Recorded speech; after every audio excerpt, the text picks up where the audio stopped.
inclusion leader, a people transformer, an empowerment speaker, and an author. And it's a pleasure to welcome him here. Here you go, James. Thank you, CC. What's up to the award-winning New York Urban League YP chapter? Yes, so excited, pumped up to be one of the national sponsors, Avalon Bay Community's national sponsor for National Day of Empowerment, and of course to be here at the home chapter. So looking forward to all that is to come. Avalon Bay Communities is a real estate investment trust. We're in all major markets, moving into now some of the places where a lot of people are moving, now that we're more in a hybrid move. We're moving to Austin, Dallas, we're in Charlotte now. So looking forward to all of that expansion, but making sure that our people are a part of these expansion efforts and that we're growing and glowing as we go. So really excited for the empowerment that's going to come on today and looking forward to tapping in.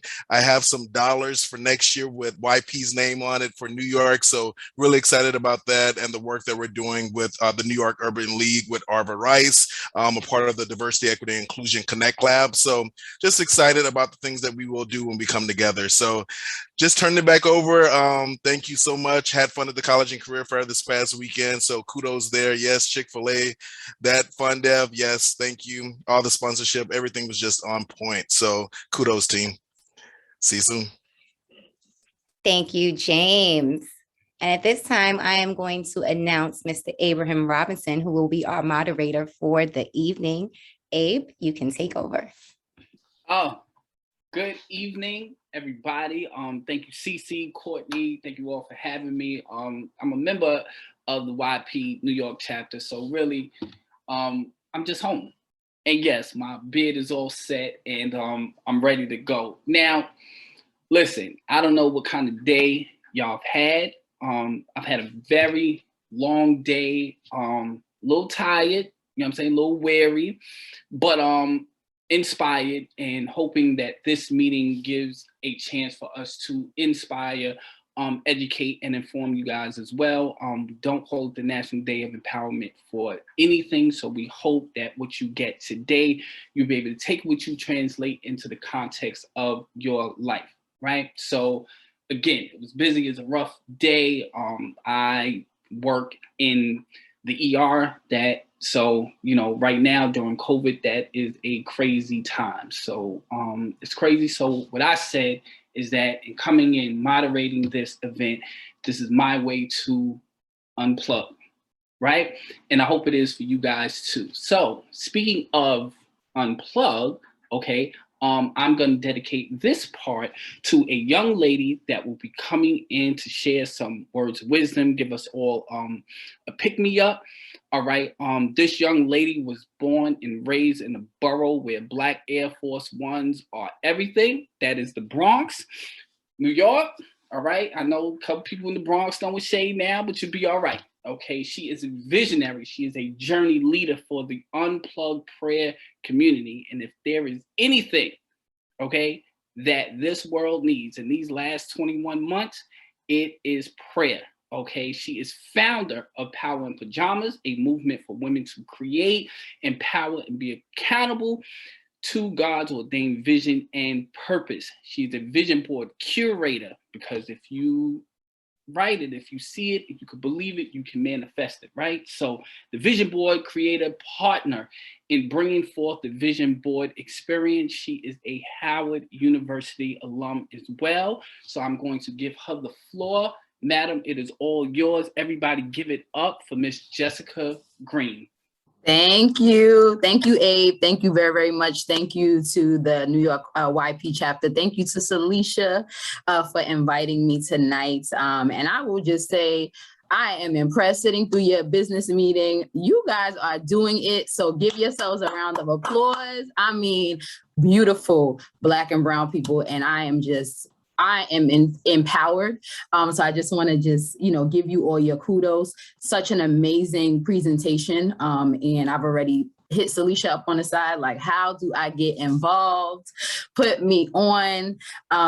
So, hopefully I will be getting to know all of you at some point. But I just wanted to just kind of, National Day of Empowerment, we all need some empowerment throughout our lives. 2020 was tough for all of us. So whether you, came through and built a business, or whether you just kind of went through some challenging times, I think we all faced so many different things, so many different emotions in 2020.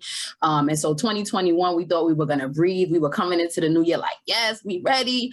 And 2021 kind of threw some blows, a little bit for some people, as well as it was a little different. But, we are resilient. And so I thank you all for the title, whoever came up with the title, Building Resiliency Through Psychological and Financial Empowerment. And so, as people, we are resilient anyway by nature. And so I just want to remind you all that, through the difficulty, through whatever it is that you face, we don't know how today is going to go. We don't know how tomorrow is going to go. But all we can do is just stand on what we have, which is, our faith, our community, which you all have an amazing community here. So y'all need to just tap into that resource. This is something that is so beautiful. Tap into, your family, tap into other networks, and just to continue to build yourself up, continue to share this. Like, this platform here is amazing, and so many people need to, be a part of communities such as this. I have a prayer community, prayer and fasting community, and it's open to men and women. But, through the pandemic, it was the community that really helped me. It was connecting, through Zoom. It was having prayer calls. We did like self-care workshops, and I'm sure similar to what you all did during the pandemic, but it was a community that really saved myself and saved so many of us. And so I just want to remind you all of that, is that, even if we go into lockdown again today or tomorrow, you still have community. And so, I just want to encourage you all. What is Unplugged? Unplugged is a mission where the goal is to just disconnect, to reconnect to yourself, to reconnect to your higher power, whether you have a belief in God, whether you have a belief in Allah, whatever your spiritual being and your spiritual connection is, whatever your religion is, to just tap into the source and find the source, get grounded, because we can't do this alone, right? We can't do this alone. There's somebody that we tap into. And so, for me, my faith is really what kept me through. My faith is what, has me wanting to learn more about better practices for my own well-being, my health and well-being, my own financial empowerment as well, because I want to strive to do more. I want to strive to do better than, my ancestors, better than my own parents. So I just wanted to, just remind you all that, no matter what life throws us, you always have to look to see where you come from. And, whatever you have to pull on, whether it be, scriptures, whether it be music, we played some beats just a little while ago, whatever it is that inspires you, tap into that. During the pandemic and over this last year, it was a struggle. I experienced some grief, someone very, very close to me last year. And then today I also had a loss. And so, it was something that it took me some time to kind of, pull myself out of. And so, I tapped into Kirk Franklin. It was one song that I would wake up to every day, and the beat and the melody just got me up. It just shifted my mindset. It helped me to be able to look forward to something. So whatever it is, that brings you your joy, find it. Sometimes you have to unplug. Sometimes you have to tell people no. You have to shut off your phone. What I encouraged my community to do is, shut off social media. That's one of our main things. We fast for 40 days. We're off of social media for 40 days. During that time, we have, workshops, we do prayer, we go in and do homeless outreach, and we use the time that we would use to scroll.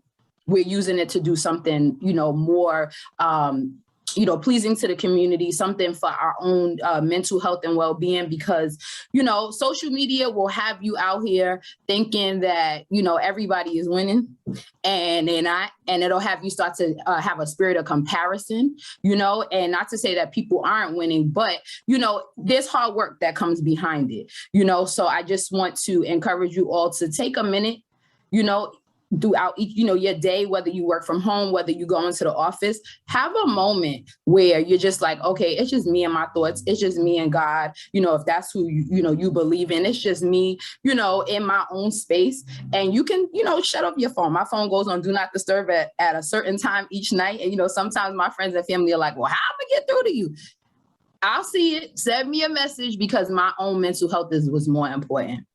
So I just want to leave you all with that. I want to also encourage you all to extend yourself some grace. Right. Tonight, you're going to learn about amazing principles for money management, and about, just ways in which, you can shift your mindset in thinking about certain things and shifting patterns that maybe we learned early on in life. And so, grab hold of all the gems that you get tonight, all the gems that you receive from one another in the exchange. I saw so much amazing stuff happening in the chat, so I just want to encourage you all. And so lastly, I know I said that about 2 minutes ago, but the other portion, the other segment of my brand is called Power in Pajamas. And so, what that Power in Pajamas is literally you just finding strength, even in your pajamas. So many of us, but the pajamas was our uniform in 2020, so even in that, on the weekends when you're in your pajamas, do something for yourself, do something to go towards your purpose in life, because we can work for people. We can serve on a million committees, we can pray everybody through, but at the end of the day, you want to be able to leave your own legacy. So, establish that, find your purpose, create that vision board. If you have not before, create your vision board, have a vision board party, host a vision board party. I am a host. So if Salisha has my information, I know they're going to send out the handles. If you need someone to, in person or virtual, I host vision board workshops. But, make sure that you write your vision and make it plain. That's in the Bible. That's in the word of God. And Abe said as well, you have to write it for it to manifest. You have to see it. You have to pray over it. You have to believe in it. So I just thank you all for having me. I just pray an abundance of blessings over all of you. I pray that, whatever dreams and visions that you have, that they begin to manifest in this year. I pray that everything that you all receive today, that it stick to you like meat on your bones, that you don't lose it, that there be no distraction that will come after this meeting that'll try to rob you of what you learned, that try to rob you of just this amazing community. So stay focused, continue to strive for everything that your heart desires, continue to pray over yourself, continue to pray over your dreams, continue to pray over your visions, and just continue to do all that you've been called to do in this life, because we don't know, when life is going to be cut short, but you want to make sure that you leave your legacy. So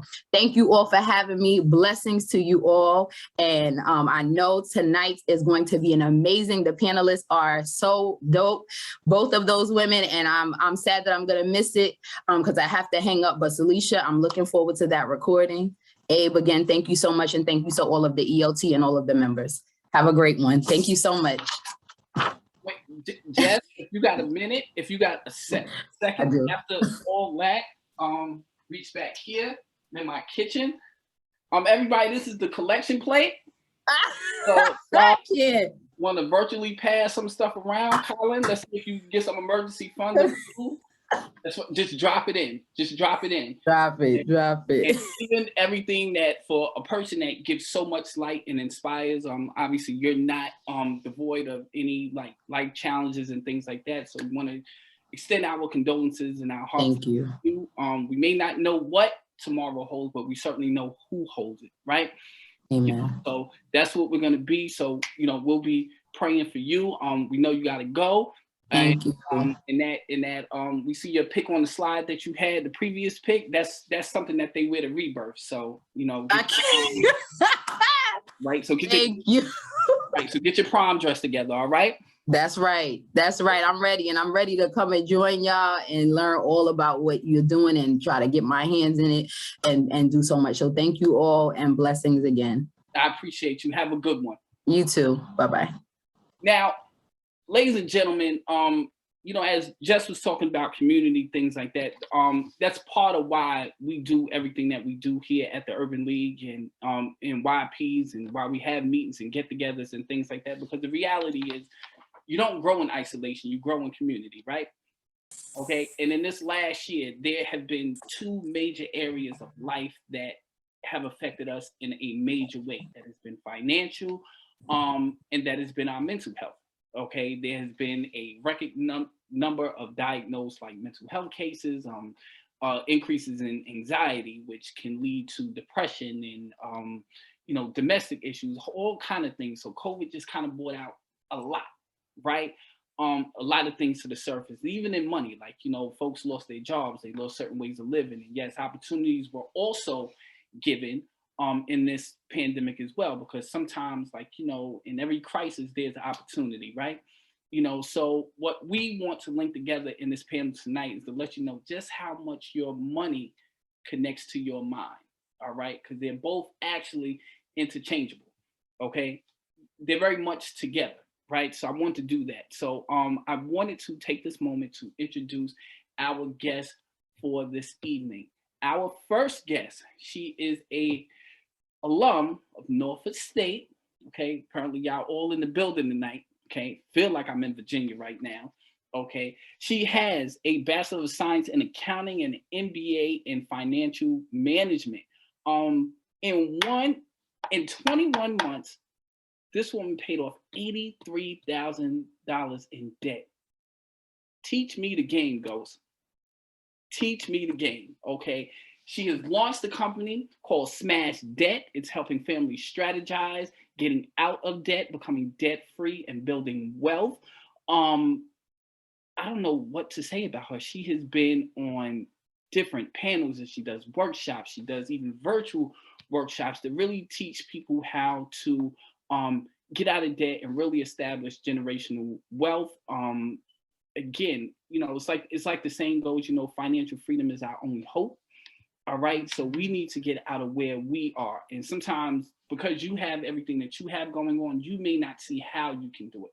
So really, you just need a solution and a plan of action. So we have none other than the debt demolisher herself, Sophia Meloné. Sophie, how you doing? I am doing wonderful. I'm super excited to be here. Hi, everyone. You excited? I can't tell. You can't tell. Whoop, My whoop. Lord, all 32 teeth showing too, boy. Yo, but we're hyped. We're excited to have you here. And our final panelist for the weekend. Okay, she is also Norfolk State alum. Norfolk. I don't know what y'all roll call. I don't know what y'all school chant is. All right, but she holds a degree. She holds a degree from Norfolk State University. She has an MSN that she received from CUNY Hunter. She's a former dean and school social worker, and she has launched her own company even in the midst of a pandemic. This woman managed to launch her company in 2020. So it's not just great, it is good. Ladies and gentlemen, our mental therapist for the evening, the good therapist, not just any therapist, but the good therapist, Danielle, how are you? I am well. Real quick, it's MSW, not MSN. Oh, my bad. Forgive me for I have sinned. It is okay. It is okay. But I'm great. And I'm really, really excited to be here tonight. Okay, good. So everybody, listen, I need to make sure that you got your notepads out. We got our pens. We taking notes because this is for us to write down. This is for us to engage, right? This is us to have solutions and plans of action, because the reality is you may want to get out of debt. There are other financial things you may want to accomplish. There may be some mental things that are holding you back. But the reality is, if you get all this information tonight and you do nothing with it, you know what you become? A library, right? So we want you to take these notes, take these gems, put these things in action, because the reality is your words only have value to the degree that your life reflects the message. So with that being said, ladies, the floor is all yours. What an amazing intro and what an amazing opening. Thank you so much for that introduction. And NSU is definitely in the building. So Danielle and I are super excited to be before you all. And not only that, the award-winning chapter of the New York Urban League. It's just such an honor. And so one of the things that we really wanted to come before you guys, as Abe mentioned, that we want to really introduce the conversation around money and how it ties to our mindset and the relationship behind that. So before we really jump into the crux of the conversation, we want to know, like, who is in the room. So Danielle and I are very engaged. And so with that, we want you guys to claim your generation. So a poll just popped up on the screen, and I want you guys to take an opportunity to select your generation. Where are you? Who is in the room? You got a couple seconds to claim. I see we got a lot of Gen Ys in the building. Okay, couple Gen X's. Okay. All right. That's everybody. That looks like 100%. Okay, good. More folks coming in? All right. Okay. All right.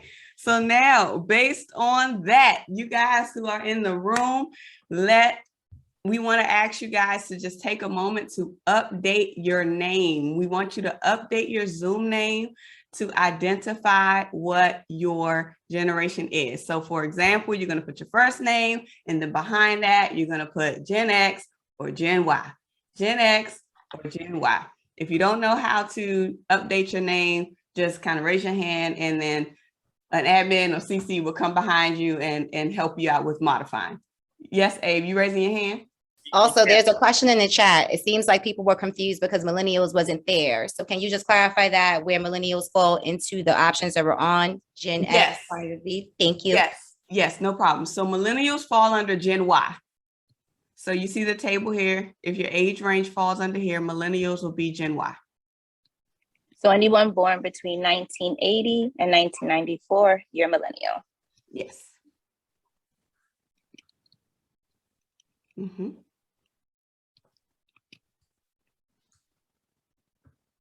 All right. My slides are changing on me. I have a question for the audience. It looks like we have 96% of people are all millennials. Is this what's going on here? So how we have 96% millennials, and then we have 4% of Generation X. How would you want us to, we would just break people out into 4 groups. Yeah. And that way we can get the discussion started. Yes. Yep, that's fine. All right. All right, perfect. So thank you guys for your participation and for facilitating in the polls. We have another poll question that we want to ask you guys. So the next poll question can go up. Now, the question that we want to ask you guys, which was kind of introduced from the beginning, do you personally believe that there is a connection or relationship between your mental health and your financial health? We want to hear your perspective. Yes or no, not really, maybe. What do you think?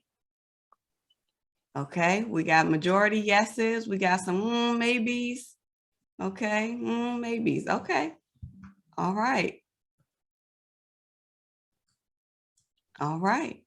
So the breakout rooms are ready whenever. So we can go into breakout rooms whenever you are ready. Just give me the green light.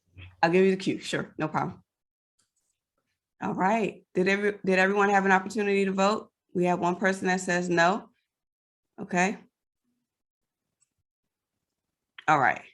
So let's go into the conversation and just kind of introduce this piece. We want to thank you guys for your participation and for you sharing your feedback. And one of the things that we really want to be able to kind of talk about is how this plays and how this ties together and how this works together. And even though sometimes you may not necessarily see the correlation, 9 times out of 10, there is some underlying correlation. And so the purpose of what we want to discover today is kind of help you see that, and then also allow you to make some connections between those two to see not only how you could potentially modify the way you operate in your finances, but then operate them in a way where you will operate them from a space of empowerment.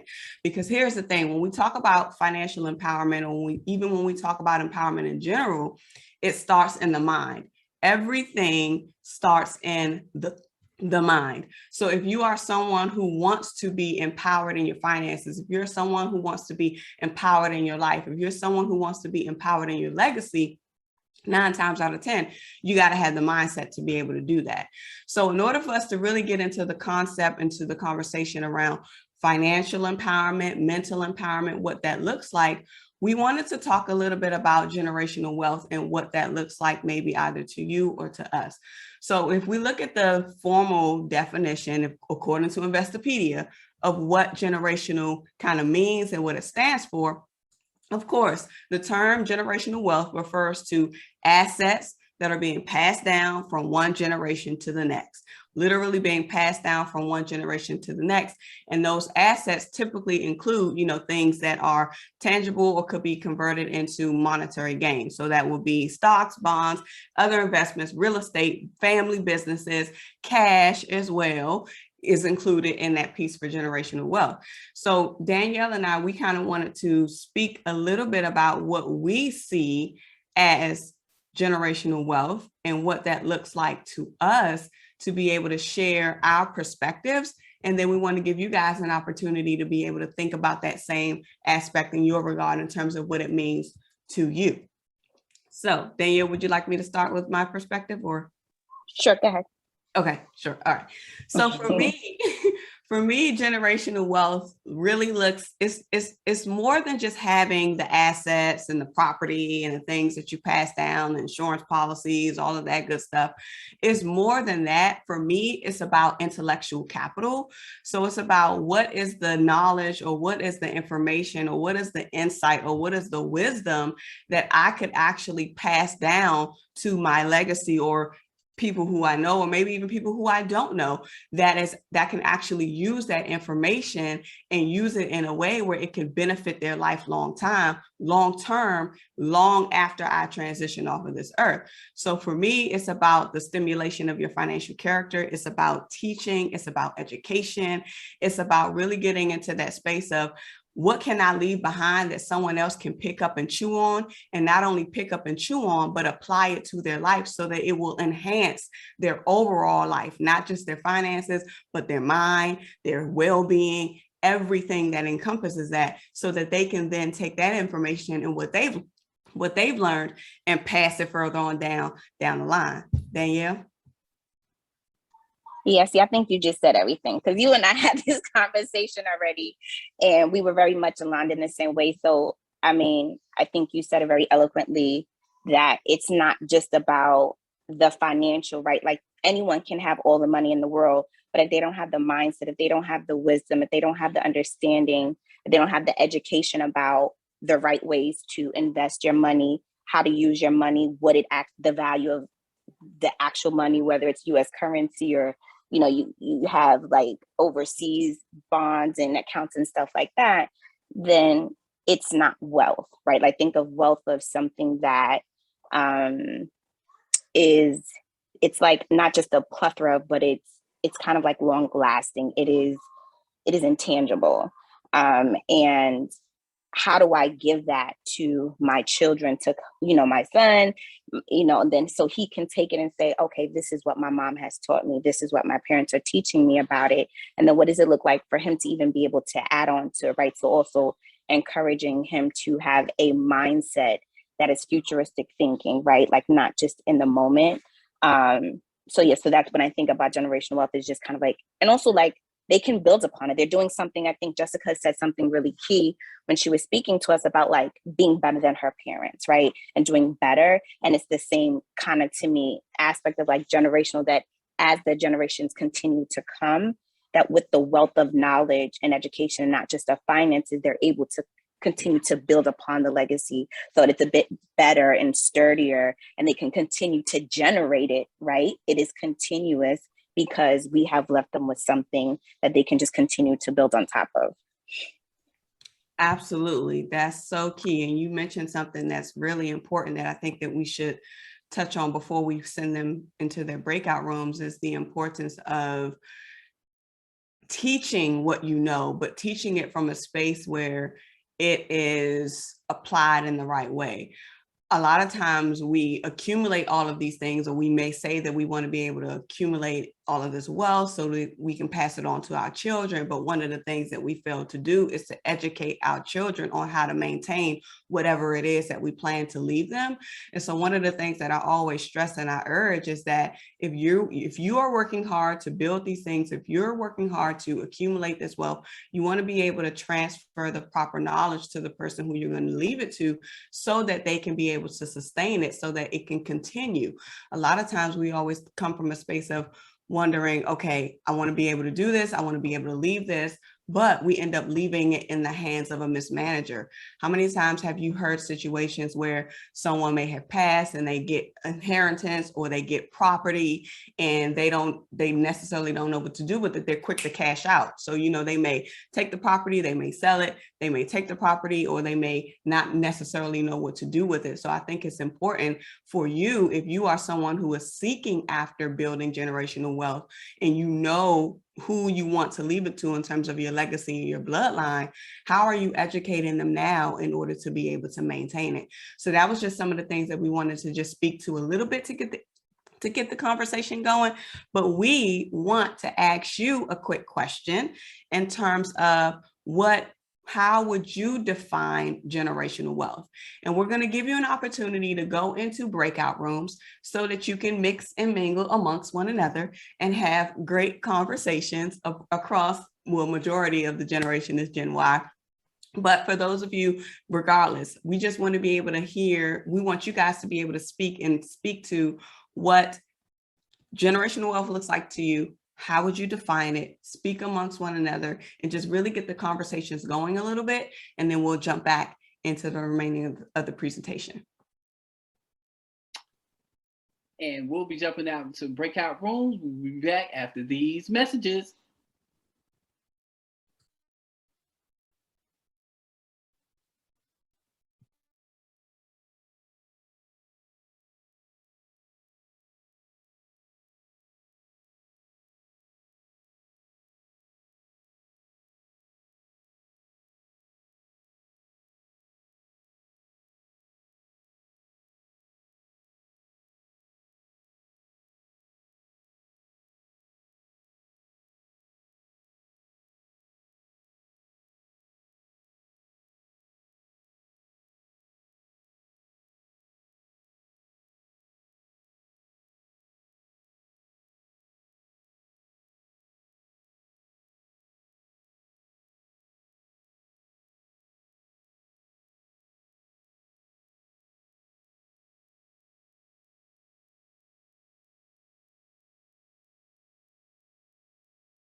The rooms are open and everyone should be able to join the rooms.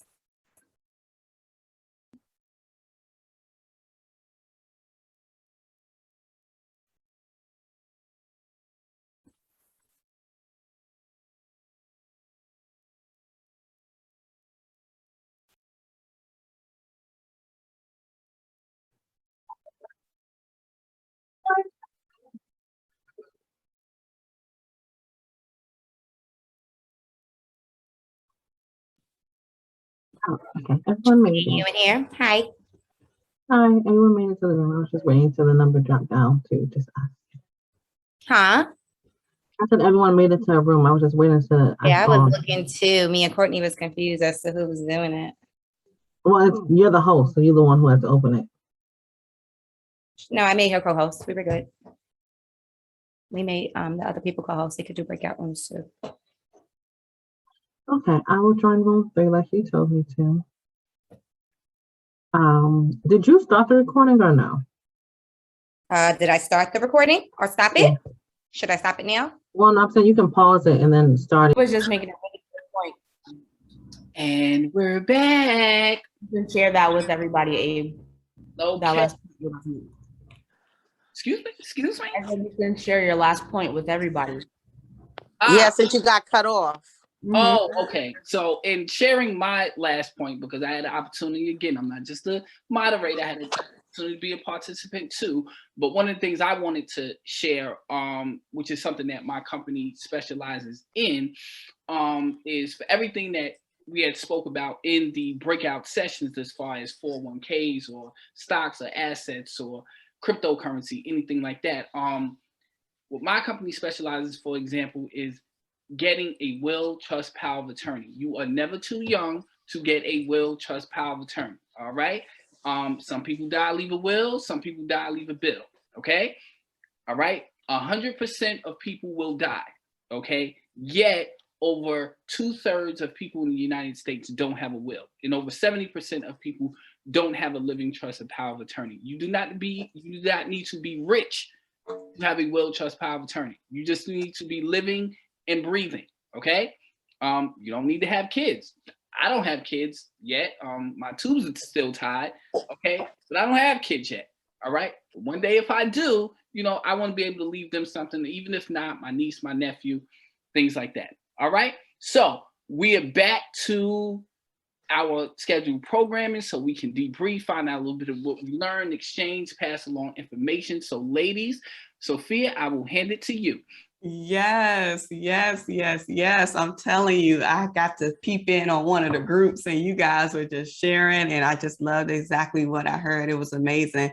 We wanted to we just wanted to be able to share some more perspective. Abe, I appreciate what you talked about, especially in terms of when it comes to estate planning, and those documents are essential and they are so needed. So if anyone else willing to kind of open up and just share very briefly what you took from the conversations that you had within your breakout groups, at least one person, if that's okay.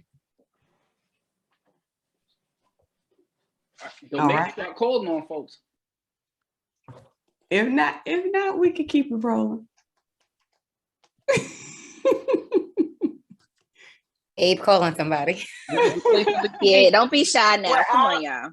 What I'll say, what I learned was that generational wealth isn't just about family, but it's also inclusive of community, which is right, because in some cases, our community is our family. So it's important that, we have some type of, I don't want to say maybe foundation or game plan, not just for us, but for others specifically in our community. So I appreciate that, because I didn't even think about it like that. Although, we're always saying, I'm not doing this for me, I'm doing this for my people. Sometimes your people isn't just your family, it's your community. So I appreciate that. And that kind of gave me an aha moment. So thanks, guys. That's a really important point, and especially for people who are interested in something like that, join civics and economics, because a lot of these conversations about what you can pass on and how educated your community is about finances and tax law and passing things on has a lot to do with being civically engaged. And sometimes that's the reason why we don't pass on things effectively, because we literally just don't know. Facts. Absolutely. Facts. All right. Thank you for sharing, Dory Davis. So we're going to go ahead and jump into the conversation and talk a little bit about our money behaviors and understanding the fact that there are times in which what we've experienced in our life shapes the behaviors that we demonstrate in our finances today. So the quote that Danielle and I came up with and we wanted to share with you guys is, your financial choices are driven by your experiences, and your experiences is generally what formed your mindset, how you think, how you operate, how you navigate, what that looks like for you. So when you think about your perspective and you think about your childhood experiences, and I'm open and honest to be transparent as well, and Danielle is as well, when we think about the things that we've experienced in our lives and how it landed us into the spaces where we were, For me, I was in over $365,000 worth of debt before the age of 30. And the reason being was because of how I was brought up.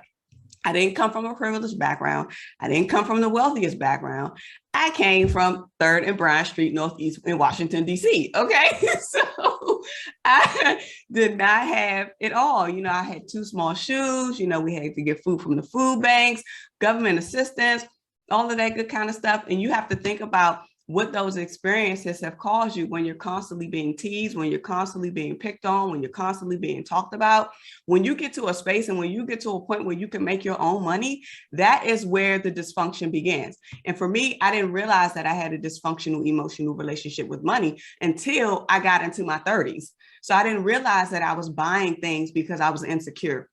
I didn't realize that I was buying things for other people because I didn't truly love myself and I wanted to feel that love from them. I didn't know that. So I was charging things uncontrollably. I was leveraging debt for everything that I could because that is what I was taught. That was the education that was given to me. Oh, if you need this, you're going to take out your own loan. Oh, if you need student loans, you're going to pay for them in your own name. Oh, if you need a car, you're going to get it in your own name.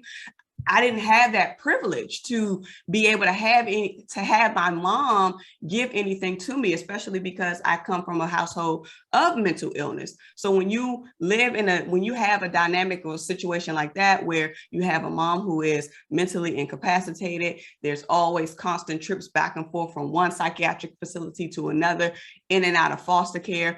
And you really don't understand, like, wow, these experiences allowed me to become the person who I was at that moment, which was very dysfunctional with my money. And so I just wanted to share my perspective to let you guys know that your experiences and your upbringing definitely plays a role in some way, shape, or form. Danielle? Woo! You talking, they need to call this the general body, mind, and soul meeting. Lord. Hey, jump in real quick. I will jump in behind you. If you got something to share, I'd love it to, No. Let's. No, I want to hear you because you ain't said nothing. You trying to sit in the cup. So I need you to take that head out of that turtleneck. All right. Right. The floor is yours. You're not a panelist. Okay. Okay. Well, similar to the sharing of and what I was just actually sharing in the group that I was in, a point that was brought up was just about what are the conversations that we've had with our parents. And I was sharing that my grandfather had passed away, because I would think of I'm sorry, hold on. Yes. Yeah, take it off. Of the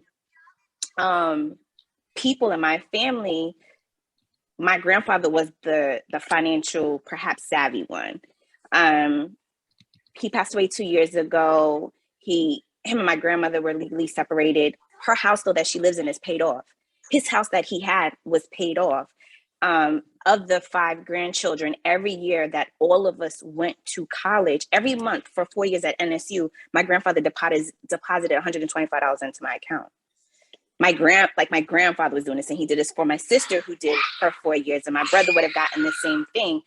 And it was something that he clearly had done to set himself up, to set us up, that we could focus on our studies, because I guess he understood, if you're going to go to school, then here's what I got for you to help out. Left the house for the grandchildren for it to be sold in his will, and we'd split the money. Right now, what I was sharing with the group too was just thinking about generational wealth. Do I keep his house? Right? How do I keep this? Because the other part of the wealth is of family. This is where we congregated during holidays. Right. And also that came up with the group, that wealth is not just about the assets. It's about community. It's about character. It's also about your definition of family. And I want to pass down what family means, what it means to love and to congregate and to come together. And that's what that house meant. But if I would have stayed in that house and bought it from my family, my cousins and my siblings, I'd have been SOL. Why? Because I didn't have the finances to take care of a home. Right. And that was the one thing that I was proud of, and said, well, you know what, there's still ways to, once I get the money, how can I still invest in it and still create the generational wealth and kind of live in the path that my grandfather had? But the one thing that when he passed, he took with him was his knowledge of how to save his money and how to invest in the money. And we didn't get that. He didn't teach it to my mom, because my mom, I don't come, similar to what Sophia was saying, like I don't come from having it made and privileged to have one pair of sneakers a year in junior high school, wasn't the flyest kid. And so it is like how much of that impacts us, right? And that's not just like generational wise. I also think someone said West Indian. It's also about culture. The culture, and culture isn't just about race, right? But culture of, if you are coming from a religious, culturally background, that is like embedded in your home to praise the Lord, and you give your tithes, and that also impacts your relationship with money. And so really taking a look at, whether you grew up destitute or not, I think this is something that Sophia and I was talking about, that it can land one way. It can be, I didn't have no money, so I don't know how to value money, or I don't have no money, I ain't never gonna be broke again. You ain't never gonna catch me broken. So I'm gonna learn how to invest my money, and I'm gonna learn what my parents didn't teach me.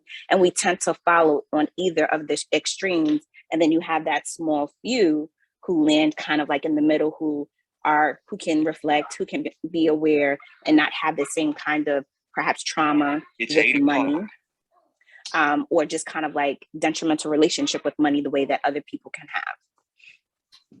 Right. Okay. So again, what I'm getting from all this, and what it's helping me as well, even if myself, I'm in the financial services sector, it's just that a lot of us haven't been taught, right? So these things haven't been passed down, right? And particularly given the unique experience with people of color in this country, right? And how historically that has been, because we haven't had access to financial tools and forms of generational wealth and things passed down, because we were so busy being left out of it, right?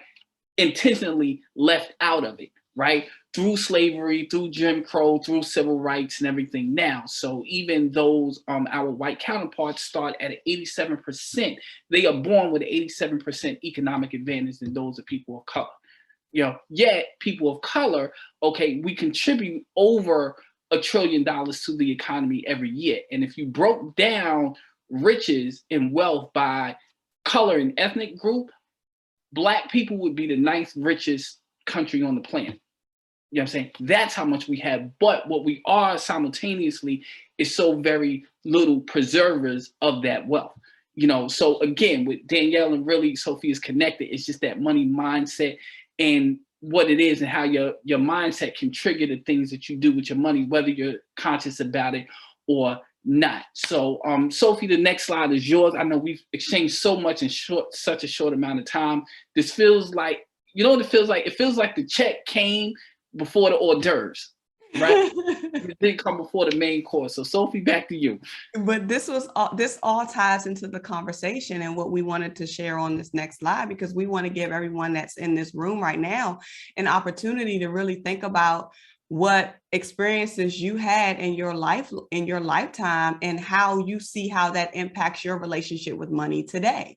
So if you had an opportunity to look at your experiences and you are able to see, was I taught how to budget, or did I see evidence of that growing up? I saw someone in the chat say that she was writing in her checkbook at 13. Come on, I wish I was in your house. Come on, somebody. 13 balance in the checkbook. Listen, I wish. My evidence of paying bills and balancing the checkbook was my mom having a stack of envelopes wrapped in a rubber band, and on the back of it she's writing, okay, this is due on this date, this is the 60-day pile, I'll pay this 60 days later, I'll pay this 90 days later. That was what I taught. That is what I saw in terms of budgeting, and that actually didn't even really fully show up in my life until later on. But still, when you look at your experiences, impulse buying, do you buy things to just say, oh, I'm just going to get it just because, without even thinking, because that's what you saw your parents do, or that's what you saw your aunt do, or that's what you saw someone else do? Are you in denial of the amount of debt that you're in? Are there instances where you can't even look at your numbers?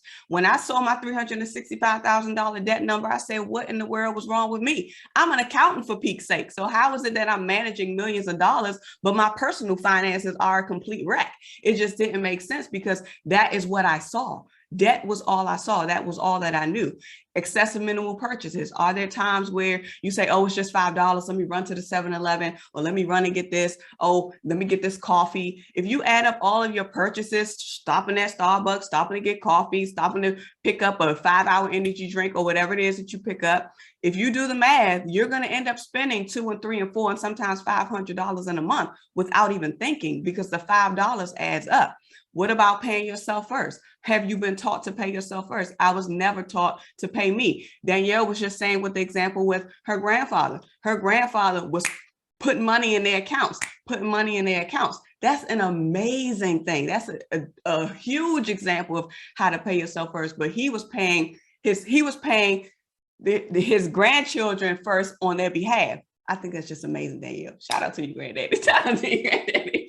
Of investing. Are there times where you don't want to go into the investment market, because you fear you're going to lose all of your money, so you don't want to invest, you don't want to put your money in places where it could actually appreciate and grow, with the understanding and the notion that all risk carries some form of investment. So if you want to play that game, you got to be willing to kind of play that game seriously.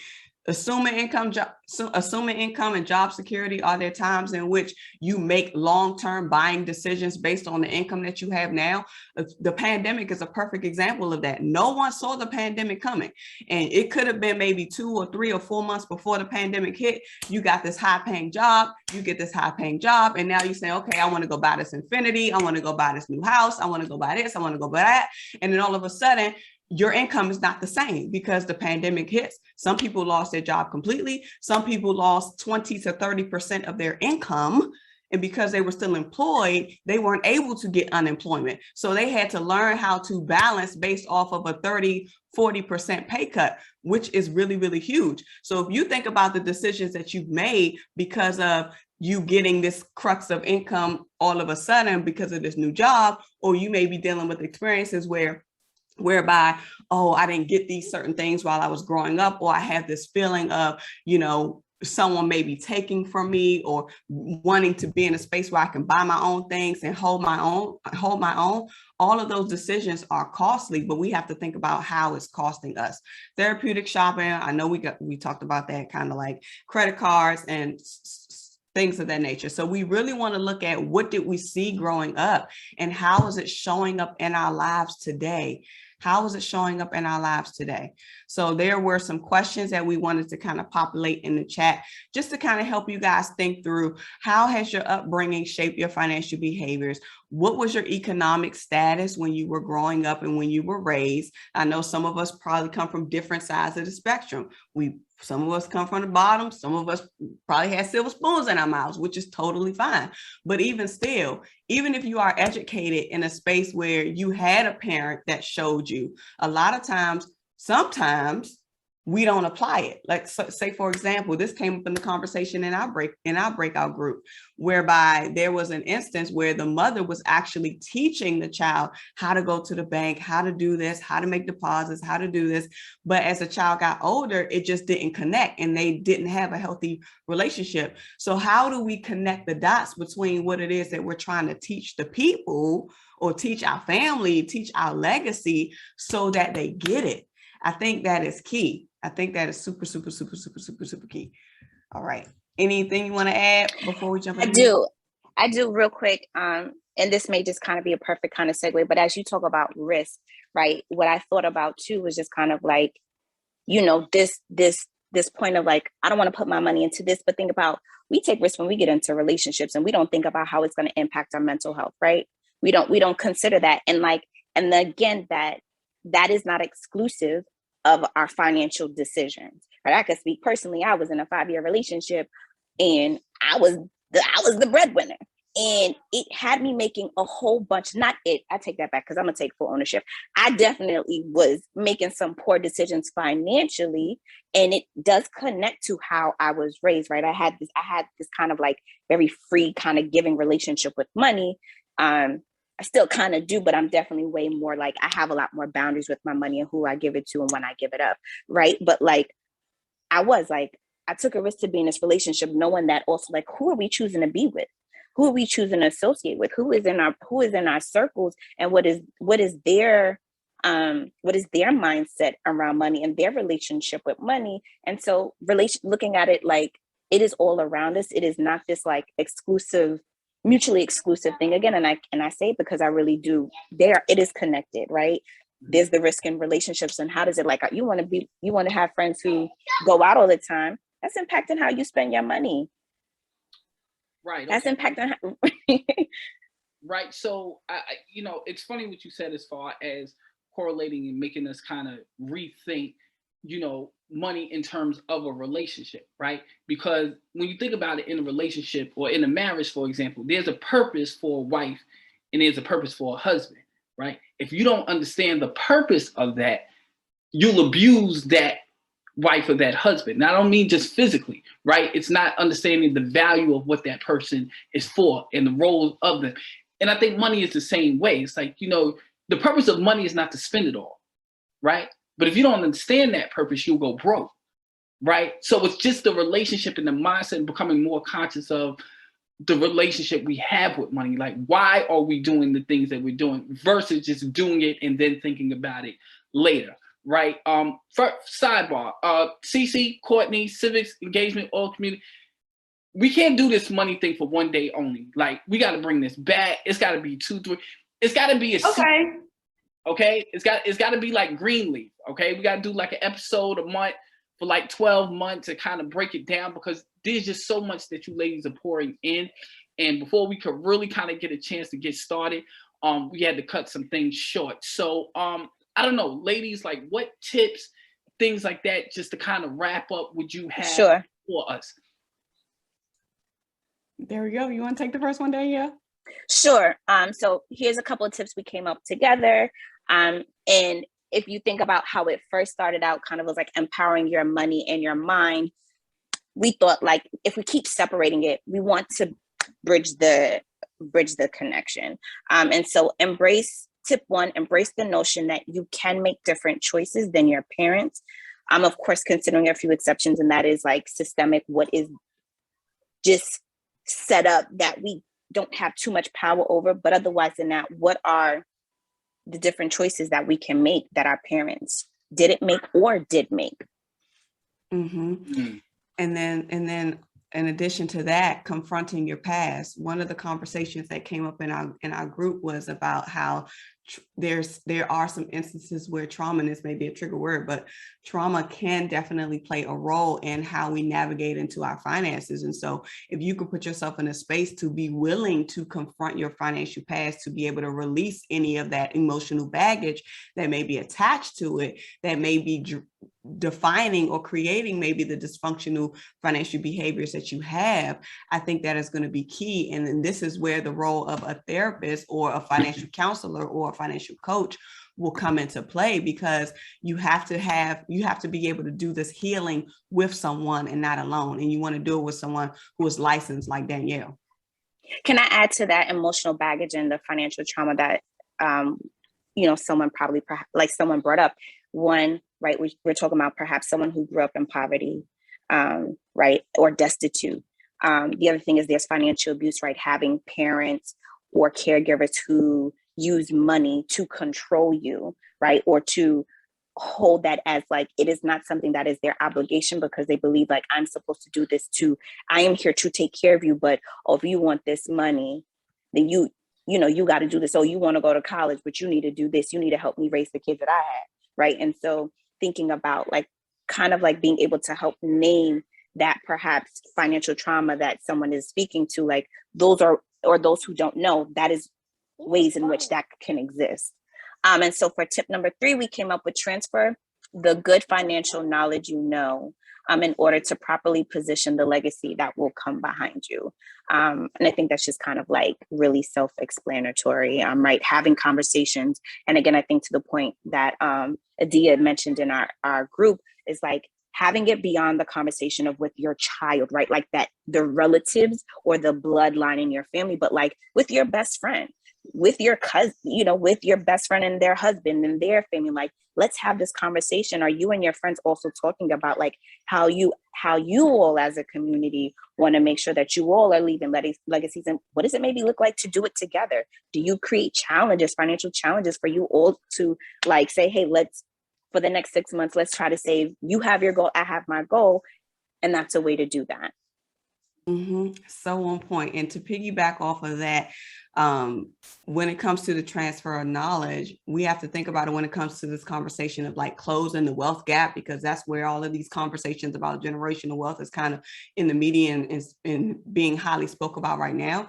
We have to think about that closing the wealth gap starts with education. And so we have to educate ourselves. We have to apply that education, and then we have to teach other people and do it in a way where they will be able to pick it up and retain it. We wanted them to be able to pick up our good habits and not necessarily our bad habits.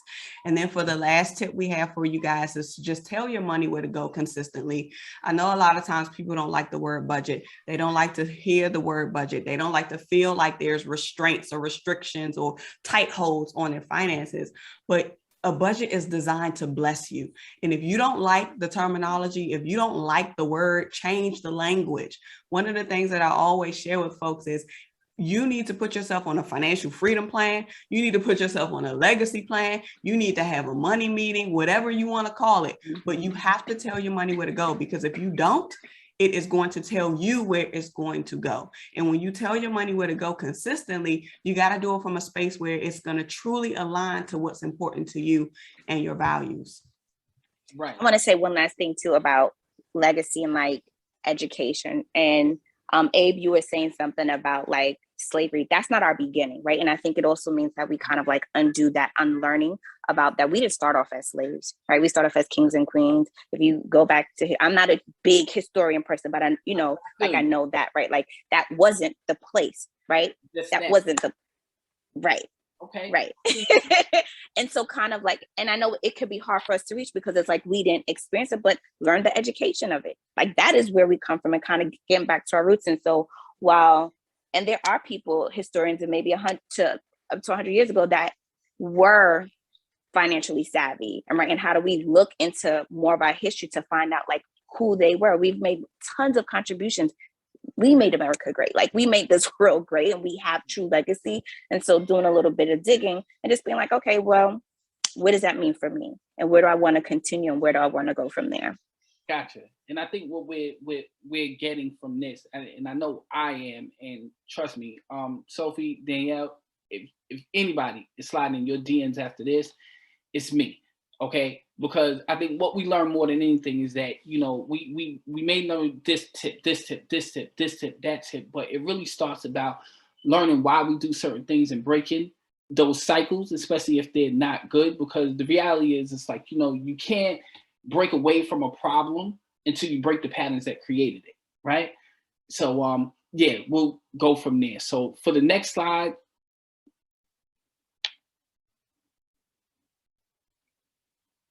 Actually, I think it'll be good to share this resource guide since I know that we're low on time, but right. We wanted to share this resource guide that'll actually piggyback off of what Abe was just saying to really get into the root of why these things are coming up and what your true values are.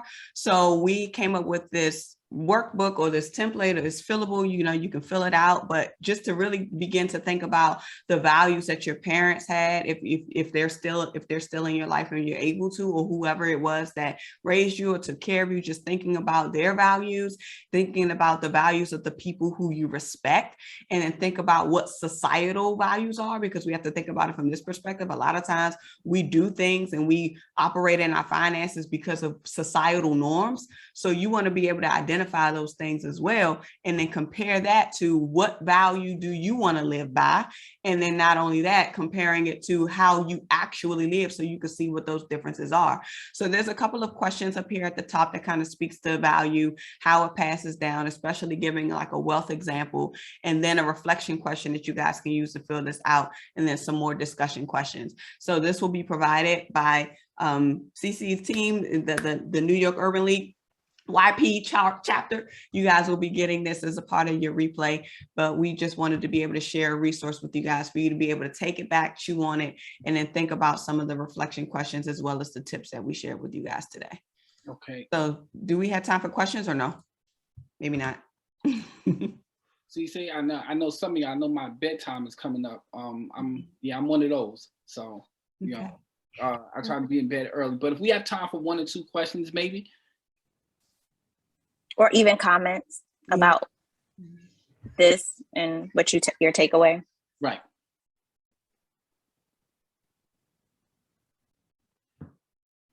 All right. Everybody says. Yep. That's it. We were just going to leave you guys with the resource guide, which we just showed you. A survey should be going out. Feel free to complete that. If you want to connect with Danielle and I, our IGs was just put in the chat. And then also we have ways to connect with us, our emails, websites, Instagrams, LinkedIn, all of that good stuff. This is Danielle's. If you want to take a snapshot of this, take a screenshot of this so you can have her information. Y'all got it? That's right. I got a flip phone. I'm sorry.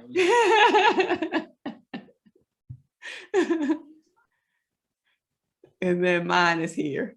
So, yep. So this was an honor to be able to be before you all. So I know I truly appreciate it. Danielle and I were super excited about this opportunity to come before you guys. And we just thought it would be perfect to combine the mental side with the finances. So, yeah. Yes, thank you, everybody. And we definitely, Abe, to piggyback over what you were saying, we definitely were like, this feels like this needs to be like a part 2, because it definitely felt like we were like stuffing. I mean, our conversation, her and I met for like an hour, and I think we could have we would have been on that our Zoom meeting for longer, because it's not just a 1-hour conversation. It is ongoing, right? Like it's like a journey. There is no perhaps true destination, but to continue to think and expand. So thank you everyone for showing up, being here, and having us. Well, listen, we want to thank you, you ladies, your experience, your wealth of knowledge, pun intended, just what you do and how you do it. It's so needed, not just for the world, but especially in our communities, right? So the holiday season is upon us, and you ladies gave out so many gifts tonight. So we want to continue to be in touch with you. Again, we thank you again for being who you are. And for everybody that's there, I want y'all to understand this as well. All right. Yes, there are notes and things you took, and you may apply some of these things to yourself, right? But you're not in this by yourself, right? And again, I don't want this to be one of those things where it's just like, oh my gosh, it's so informative, I'm going to stay in touch with everybody, and we don't do anything, right? So what I want to hopefully maybe propose, hopefully I'm not jumping the gun here, but as far as me and what I do in my finances and my company with credit and wills and trusts and things like that, one, I'm just putting an olive branch out there now. Everybody on this presentation tonight, YP member, anybody present here tonight, I'm giving free consultations. Straight up free. You know what I'm saying? No, normally I would charge a little nominal fee for you. They ain't doing it. Free. Okay, you need your will done, you need your credit done, you need some tips on done. My company's services ain't free. Okay, so don't get hyped. All right. But my consultation for every single person on this is free. Okay, free. Okay, don't take all day to do it, neither. All right.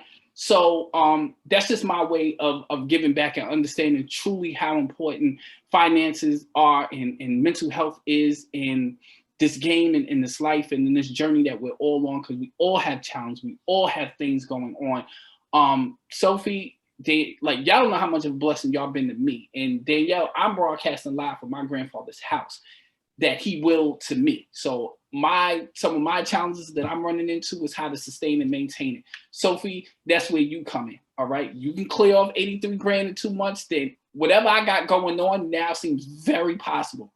Listen, now I'm at I paid off 332,000 now. So I'm almost done. Where you live?